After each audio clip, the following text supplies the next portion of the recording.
আজ আমাদের বাড়িতে হবে আলুর বড়া। তোমার মা এখন আলু কুটছে।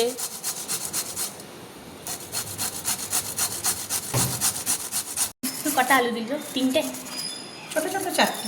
ছোটো ছোটো আমাদের 4-5 জন লোকের জন্য ছোটো ছোটো 4টে। আদাটা দেবো, আদা দেবো, এগুলো ধোবো এবারে। গরম করে ফেলে দেয়। একটা 2টো কাঁচা লঙ্কা দেবো, এই আদা পুড়ে নিয়েছি, এই যে কাঁচা লঙ্কা দেবো, দিয়ে মিশিয়ে অল্প করে, বেশি বাটা হবে না, একটা কুড়ে নিয়েছি, আর একটু ঘোরালেই হয়ে যাবে। এটা ধোবো আগে, হালকা দানা দানা থাকবে।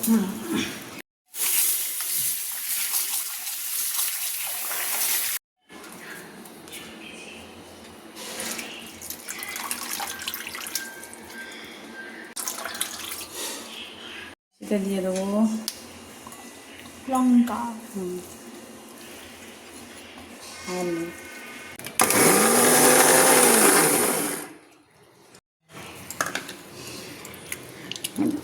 এইটুকুটি হয়ে গেল।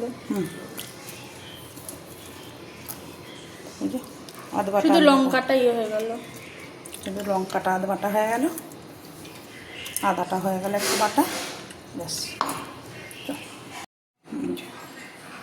1 চিমটি হলুদ দেবেন, ধনে গুঁড়ো না জিরে দেবো, জিরে গুঁড়ো, জিরে দেবো, আদা জিরে কাঁচা লঙ্কা, আর কিছু না। তারা ঝাল বেশি খায় ঝাল দেবে। নুন দেবো, নুন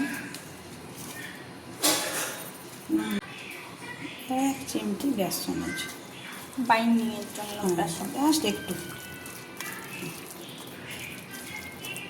হয়ে গেল। এবার আমি এটা বড়ার মতো ভেজে নেবো। দেখি ফ্যাট পানি হয়েছে ভালো হতো। কাঁচা লঙ্কাটা এই ছোট্ট ছোট্ট ভাজতে হবে, বড় বড় হবে, কিন্তু বড়টা থেকে সেটা খেতে ভালো লাগে।